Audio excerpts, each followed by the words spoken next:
El 16 de diciembre de 1997, un dibujo animado de monstruos de bolsillo hizo algo que ningún desastre natural, ningún virus y ninguna crisis sanitaria de esa década había logrado en Japón, lo que se hizo en una sola tarde: colapsar el sistema de ambulancias de 4 ciudades al mismo tiempo. Y esto no es una exageración del titular, es literalmente lo que dicen los reportes de la Agencia contra Incendios y Desastres de Japón, donde informan al público general que 685 personas, la mayoría de ellos niños entre 3 y 12 años, terminaron en hospitales de Tokio, Osaka, Nagoya y Sapporo en esa misma noche. ¿Todo por qué? Por 20 minutos de Pokémon.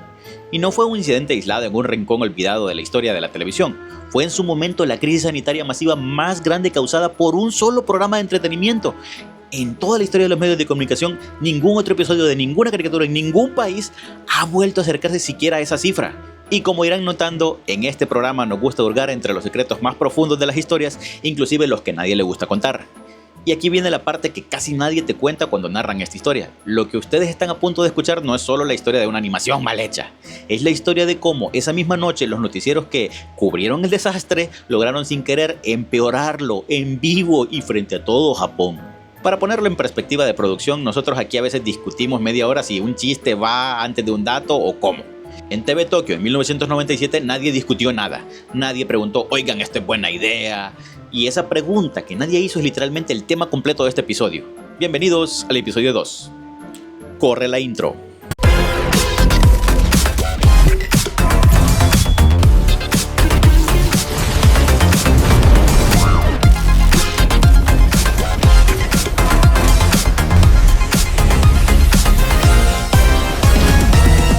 Y como en esta cuenta aprendimos a usar el método científico, vamos a definir el tamaño del problema primero. Hay que entender el tamaño del fenómeno que lo produjo. Diciembre de 1997 y Pokémon lleva apenas un año al aire en Japón. Y ya es, sin exagerar, el fenómeno infantil más grande del país. Los ratings del programa un martes cualquiera a las 6:30 de la tarde alcanzan los 4.6 millones de hogares, sintonizados todos al mismo tiempo, en más de 37 televisoras al mismo tiempo. Para ponerlo en perspectiva de audiencia, eso es equivalente a que si hoy un solo episodio de una caricatura lograra que una ciudad del tamaño de Los Ángeles estuviera viendo exactamente el mismo canal a la misma hora y el mismo día. Y no es una audiencia cualquiera, es mayoritariamente la audiencia más vulnerable posible frente a un estímulo visual mal calculado.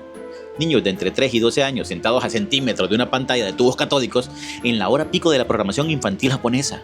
Pokémon para diciembre del 97 ya había dejado de ser solamente una caricatura exitosa. Era una máquina de merchandising, videojuegos, cartas coleccionables, licencias cruzadas, que estaba a punto de convertirse en una de las franquicias de entretenimiento más rentables jamás creadas. Un imperio que décadas después seguiría generando ingresos acumulados más que Star Wars y Harry Potter combinados. Es decir, no estamos hablando de un programa de nicho que falló en silencio, estamos hablando proporcionalmente del Super Bowl semanal de la audiencia infantil japonesa fallando frente a la audiencia más grande posible. El episodio en cuestión es el número 38 de la primera temporada de Pokémon, titulado en japonés Den-no Senshi Porygon, que se traduce más o menos como el cibersoldado Porygon. Por cierto, ¿han notado cómo cambiamos la voz cada vez que cambiamos de idioma? Es decir, por ponerles un ejemplo, mi nombre es Peter Parker, Spider-Man. My name is Peter Parker, Spider-Man. Watashi wa no namae wa Peter Parker, Spider-Man. Te vuela en la cabeza cómo cambias el acento definitivamente. Pero bueno, volvamos, divagué mucho. ¿En qué estábamos? Así. Den-no Senshi Porygon. La trama, vista con toda la distancia posible y sin ningún efecto secundario de por medio, no tiene absolutamente nada de misterio en el universo de Pokémon. Ash, Misty y Brock se meten deliberadamente adentro de una computadora usando un Pokémon llamado Porygon como vehículo digital para detener al equipo Rocket que había hackeado el sistema de transferencia de las Pokébolas en un laboratorio. Ey, nunca les ocurrió que eso podía pasar, es decir, un Pokémon es transferido digitalmente hacia una Pokébola, que básicamente es una USB en forma de bola. Esencialmente el episodio Entramos a Internet, que casi cualquier caricatura de los 90 tuvo, si se dan cuenta de que muchos de los animes actuales tienen un episodio de playa. Bueno, pues en los 90 había un episodio de Entramos al Internet. Y literalmente lo volvieron a hacer con Wi-Fi Ralph, Entramos al Internet. Este episodio además tenía una particularidad de producción, era el debut oficial de Porygon en el anime, un Pokémon nuevo hecho para generar expectativa protagonizando su primera aparición. Para cualquier estudio de animación, ese era el tipo de episodio que normalmente da una oportunidad de brillar. Más presupuesto de animación, más cuidado visual, más intención de que el nuevo personaje se vea espectacular. Y en un giro que nadie en la sala de producción pudo haber anticipado, ese esfuerzo de hagamos que esta escena se vea espectacular fue exactamente lo que lo volvía peligroso. Alrededor del minuto 20 dentro de esa computadora, Pikachu usa un ataque de Impact Trueno para destruir unos misiles antivirus que amenazan con explotar el sistema. Aquí es donde los animadores tomaron una decisión técnica que en circunstancias normales nadie hubiera cuestionado. Usando una técnica japonesa llamada Paka Paka, literalmente es el sonido onomatopéyico de algo como parpadeo rápido, que es utilizado para intensificar visualmente el impacto de una explosión, rojo azul a una velocidad aproximada de 12 destellos por segundo, cubriendo casi toda la pantalla por 4 segundos y luego la pantalla completa durante otros 2 segundos más. 54 cambios de cuadro en 5 segundos. Es una técnica que los animadores japoneses ya habían usado antes en otras series y sin ningún incidente reportado. No era la primera vez que alguien parpadeaba la pantalla para simular una explosión. Solo que esta vez la combinación exacta de intensidad, duración y frecuencia específica de 12 Hz resultó ser precisamente el rango que dispara las convulsiones fotosensibles en cerebros susceptibles. Nadie en la sala de animación lo sabía. No existía en el 97 un protocolo estándar para la industria japonesa para medir esto antes de transmitir. 5 segundos de animación sin ningún control de seguridad previo, a punto de convertirse en una crisis de salud pública nacional. Ahora, vale la pena detenerse un segundo en un detalle técnico, que es exactamente lo que en este programa nos gusta subrayar. La epilepsia fotosensible no es un fenómeno raro ni exótico. Se estima que afecta aproximadamente el 3 o el 5% de las personas con epilepsia diagnosticada. El rango de frecuencia más peligroso para disparar una crisis ronda precisamente entre los 5 y 30 Hz. Ahora, los animadores de Denno Senshi Porygon, sin ningún conocimiento de neurología ni ninguna obligación legal de tenerlo, en el 97 programaron su secuencia de destellos casi exactamente en el centro de esa zona de peligro. No por negligencia intencional, no por absoluto desconocimiento de un dato que en ese momento ni siquiera la propia industria de la animación consideraba parte de su trabajo saber. Ahora, esto vendría a ser el equivalente a que un electricista, sin haber nunca tocado los códigos de seguridad, cablea una casa entera confiando en que hasta ahora nunca se le ha quemado nada. Y pues funciona, hasta que un día por pura estadística deja de funcionar y cortocircuito. Aquí conviene ser justos con la época. En el 97 la epilepsia fotosensible ya era un fenómeno médico documentado desde hace décadas, pero en la literatura científica, en la industria del entretenimiento audiovisual, nadie la trataba como un riesgo real. Era a lo mejor, en algunos casos, una nota al pie en algún manual médico, que ningún animador en TV Tokio tenía el motivo de haber leído, pues. El episodio termina de transmitirse a las 6:51 de la tarde, normal, sin incidentes visibles en el estudio y sin ninguna alerta inmediata. Entonces, en cuestión de minutos, empezaron a sonar los teléfonos de emergencia. Y no fue ni 1, ni 2, ni 3. En todo Japón, casi al mismo tiempo, niños frente a sus televisores empiezan a reportar visión borrosa, dolores de cabeza, mareos y náuseas, algunos convulsiones completas. Los hospitales de Tokio, Osaka, Nagoya y Sapporo empiezan a recibir de forma simultánea y sin ninguna explicación aparente decenas y luego cientos de niños con síntomas casi idénticos. Durante los primeros minutos, el personal médico japonés está comprensiblemente confundido. No hay ningún brote viral reportado, no hay ninguna intoxicación alimentaria en curso, no hay absolutamente ningún precedente médico que explique por qué cientos de niños de distintas ciudades y sin conexión aparente entre ellos están teniendo el mismo colapso al mismo tiempo. Hasta que alguien preguntó la pregunta correcta: ¿qué estaban haciendo justo antes de que empezara esto? Y la respuesta en absolutamente todos los casos es la misma: viendo Pokémon. En cuestión de minutos, esa simple coincidencia repetida cientos de veces deja de ser solo una coincidencia y empieza a sonar como patrón. Los hospitales empiezan a comunicarse entre las ciudades. La palabra que nadie quería usar, epidemia, empieza a circular en todo el personal médico, aunque técnicamente no hubiera ningún patógeno de por medio. Imagínense ser el médico de guardia esa noche en un hospital de Osaka, viendo niño tras niño llegar con los mismos síntomas exactos sin ninguna explicación biológica evidente y que la respuesta ¿qué comió? ¿Qué tocó? ¿Dónde estuvo? Sean todas las veces nada, simplemente estaba viendo la tele en ese momento. Es el tipo de guardia médica para la que absolutamente ninguna facultad de medicina del mundo te prepara. Ahora, las llamadas de emergencia siguieron entrando por casi 2 horas más, y mientras los hospitales se organizaban para atender la primera oleada, en las salas de redacción de los principales noticieros de Japón estaba a punto de tomarse la peor decisión, una que convertiría un desastre grave en un desastre histórico. Al final del día, la cifra oficial de la Agencia contra Incendios y Desastres de Japón es de 685 personas trasladadas en ambulancia, 310 niños y 375 niñas. Más de 150 quedaron admitidos en hospitales para observación y 2 de ellos permanecieron hospitalizados por más de 2 semanas. ¿Se imaginan eso? 685 ambulancias activadas por 5 segundos de animación mal calculada. Y como suele pasar cuando un país entero intenta procesar algo que no tiene precedente, la explicación racional no fue la única que circuló esa noche. En cuestión de horas, sectores religiosos y grupos conservadores de varios países, no solo en Japón, empezaron a especular. En América Latina, cuando la serie llegó meses después, empezaron a repetir la teoría de que el verdadero problema no eran los destellos, sino que los monstruos de bolsillos eran, en sus palabras, criaturas de origen satánico y que esos muñecos chinos son del diablo. Mientras la comunidad médica documentaba con precisión clínica la frecuencia en la que los hercios habían disparado las convulsiones, en paralelo circulaba con el mismo nivel de convicción la teoría de que Pikachu era esencialmente un demonio amarillo. Ambas explicaciones competían por ver quién tenía la audiencia más asustada, la científica y la del pánico general. Y como sabemos, no siempre gana la que tiene mejores datos. Aquí fue literal la frase de no tenemos pruebas pero tampoco dudas.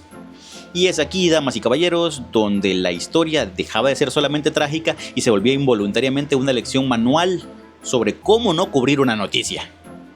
Ahora, esto lo digo porque esa misma noche los noticieros japoneses, con toda la buena intención periodística del mundo, tratando de informar a la población sobre lo que estaba pasando, tomaron una decisión editorial que en retrospectiva nadie debería repetir jamás. Para explicar a la audiencia lo que había causado la crisis, decidieron mostrar el fragmento exacto del episodio, la escena completa, los 54 destellos rojo-azul a las mismas 12 veces por segundo, en cadena nacional, sin ninguna advertencia, para ilustrar el peligro de la luz estroboscópica. ¿Y qué transmitieron? La luz estroboscópica. Esto es el equivalente informativo a hacer un reportaje sobre los peligros de un químico tóxico y, para ilustrarlo, rociar el químico directamente sobre la audiencia en el estudio. El resultado fue exactamente lo que cualquiera con 4 dedos de frente hubiera predicho. La segunda oleada de casos en vivo, mientras el país todavía estaba procesando la primera, la cifra oficial, que a media tarde rondaba los 687 casos, para las 10 de la noche ya superaba ampliamente los 700 casos. No por un segundo brote misterioso, sino por la cobertura periodística del primero. El desastre se replicó a sí mismo en tiempo real, transmitido por la misma industria que se suponía debía informar sobre él y no multiplicarlo. Y aquí sí nos ponemos rigurosos como corresponde en este programa. Hay que aclarar algo.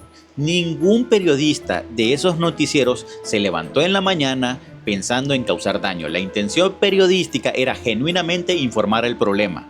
El problema no fue la intención, fue la absoluta ausencia de cualquier protocolo que dijera, oigan, tal vez no es buena idea retransmitir literalmente la causa del problema. 37 estaciones de televisión habían programado repetir el episodio en emisiones futuras, antes de que se cancelara todo. 37 oportunidades adicionales para que esto volviera a pasar, pero fueron canceladas al mismo tiempo, obviamente. Ante la magnitud del problema, el portavoz de TV Tokyo, Hiroshi Uramoto, anunció la suspensión inmediata de la serie de Pokémon. Estuvieron fuera del aire alrededor de 4 meses completos, hasta abril del 98, cuando regresó con el horario ambientado de martes a jueves hasta la secuencia de apertura rediseñada. El episodio 38 nunca se volvió a transmitir en ningún país, en ninguna plataforma oficial. Hasta el día de hoy no tiene título oficial fuera de Japón. Alto. Aquí viene un detalle que nos parece como analistas el más injusto de toda la historia. El Pokémon que causó esto fue Pikachu. El ataque de Impactrueno es literalmente el movimiento insignia del Pokémon más rentable de la franquicia. Pero el Pokémon que cargó con el estigma, el que fue silenciosamente eliminado de apariciones relevantes en la serie durante años, no fue Pikachu, fue Porygon, un personaje que ni siquiera lanzó el ataque, solo estaba ahí en la escena cuando pasó. Pikachu siguió su carrera imparable como ícono mundial en portadas, parques temáticos y una cantidad de mercancía que probablemente podría comprar Groenlandia. Por otro lado, Porygon desapareció casi por completo del anime durante más de 20 años, siendo culpable aparentemente solo de estar presente en el lugar y momento equivocados. En 2020, la cuenta oficial de Pokémon en Twitter publicó sin mayor contexto el mensaje que decía textualmente: Porygon no había hecho nada malo. Y el tweet fue borrado casi de inmediato. Pero ya era tarde. Internet nunca olvida un caso de injusticia hacia un monstruo de bolsillo poligonal completamente inocente. Y esto siguiente va con toda la seriedad técnica que merece, no solo como chiste de internet. Porygon, en su diseño original de la franquicia, ni siquiera es un Pokémon natural. Es, dentro de su propia mitología ficticia, una criatura creada artificialmente por humanos, hecha enteramente de datos digitales. Es el único Pokémon de la primera generación que es literalmente un programa de computadora con forma de mascota. O sea, es lo que un Pokémon es para la vida real. Fue el símbolo de la era digital de Pokémon, que terminó siendo la víctima simbólica del primer gran desastre de la era digital de la franquicia.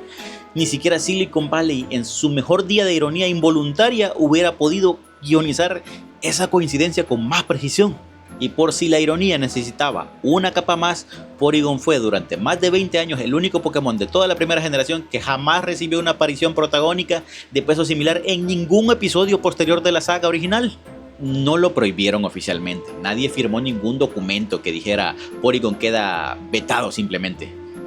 Episodio tras episodio, año tras año, el guión nunca volvió a necesitarlo para nada importante. La forma más silenciosa de deshacerse de él no fue perseguirlo, fue simplemente dejar de escribirlo.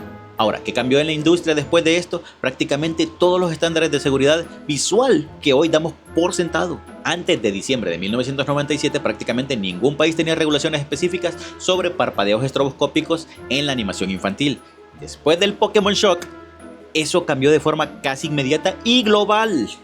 Japón implementó nuevas directrices para limitar la frecuencia y la intensidad de los destellos en animación de transmisión nacional. Los estudios empezaron a incorporar técnicas de desenfoque y oscurecimiento temporal en las escenas de explosiones en lugar del contraste directo a lo que estábamos acostumbrados. Por eso es que actualmente en algunos animes ves que se oscurece la pantalla cuando hay explosiones. Y bueno, esas directrices cruzaron fronteras casi de inmediato. Para inicios del 2000, cadenas productoras de televisión, compañías de videojuegos de todo el mundo revisaron sus propios estándares. La próxima vez que enciendan un videojuego moderno y vean antes de empezar una advertencia que dice este contenido puede incluir luces parpadeantes que podrían afectar a personas con epilepsia fotosensible, esa advertencia, la que todos scrolleamos sin leer, existe directamente por lo que pasó en Japón ese martes. Lo mismo aplica para las etiquetas que dice contiene destellos, que hoy aparecen antes de conciertos, en espectáculos de luces e incluso en algunas películas de acción particularmente intensas. Toda esa infraestructura de advertencias que damos por sentada, que ni siquiera registramos conscientemente porque llevamos 25 años viéndola, tiene una fecha de nacimiento exacta, 16 de diciembre de 1997, 6 de la tarde con 30 minutos, hora de Japón. Ahora, antes de irnos hay un detalle técnico final que cierra el círculo casi con demasiada perfección narrativa. La herramienta que hoy usan los estudios de animación y videojuegos para medir, antes de publicar cualquier cosa, si una secuencia de luces es peligrosa, que literal es un analizador de destellos y patrones que revisa automáticamente la frecuencia y el contraste de cada escena.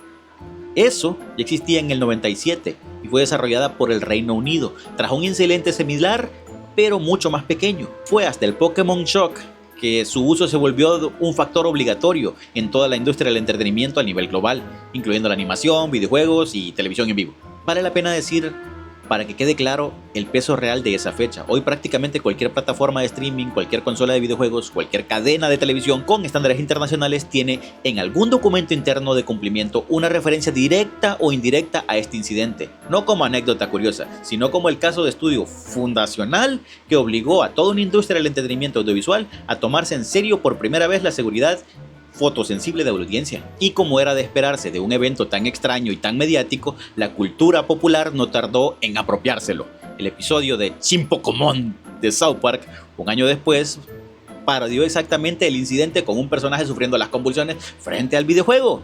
Los Simpsons también le dedicaron su propia referencia. Lo que había sido para cientos de familias japonesas una noche de terror genuino médico, se convirtió para el resto del planeta en un chiste recurrente de cultura pop durante más de 2 décadas. Ahora, aquí viene la parte que la mayoría de coberturas de historia se saltan por completo y que a nosotros como analistas nos parece lo más importante de todo. Con los años, investigadores especializados de epidemiología e histeria colectiva revisaron los datos originales, con más distancia y con más rigor científico. ¿Y qué encontraron? Algo incómodo. Una parte significativa de los casos reportados, especialmente los de la segunda oleada, la causada por la retransmisión de los noticieros, no coincidían con el perfil clínico de una convulsión fotosensible real. O sea, Algunos niños mostraron síntomas horas después de haber visto el episodio. Otros, según reportes posteriores, ni siquiera habían visto la escena original, solo habían escuchado sobre ella o visto la cobertura de la noticia. Es decir, una parte considerable de esos más de 700 casos no fue causada directamente por la luz, fue causada por el miedo colectivo a la luz, amplificado en la cadena nacional por la misma cobertura que intentaba explicar el peligro. Ahora, esto no le resta gravedad a los casos reales de epilepsia fotosensible que sin duda ocurrieron y que sin duda fueron desencadenados genuinamente por la escena. Pero sí cambia la lectura completa del incidente. El Pokémon Shock no fue solamente una historia sobre la animación peligrosa, fue en partes iguales una historia sobre cómo los medios de comunicación, tratando de cubrir responsablemente un peligro real, pueden terminar siendo el mecanismo exacto que lo multiplica.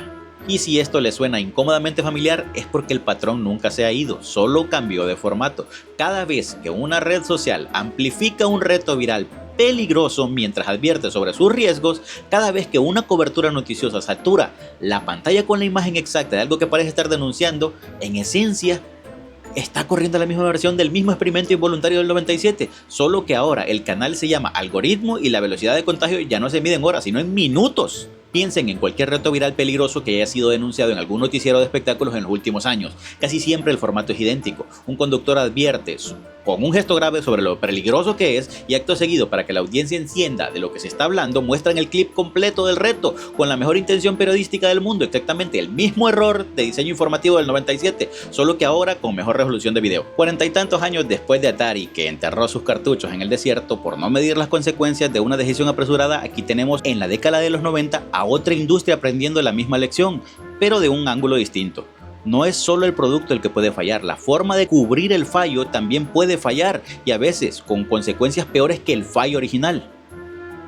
Con esto cerramos el episodio 2. En algún archivo cerrado bajo llave en TV Tokio sigue guardado el episodio que nadie ha vuelto a transmitir en más de 25 años. En algún rincón del internet sigue circulando la captura de pantalla del tweet borrado que por unos minutos en el 2020 hizo justicia al Pokémon que cargó con la culpa que no merecía.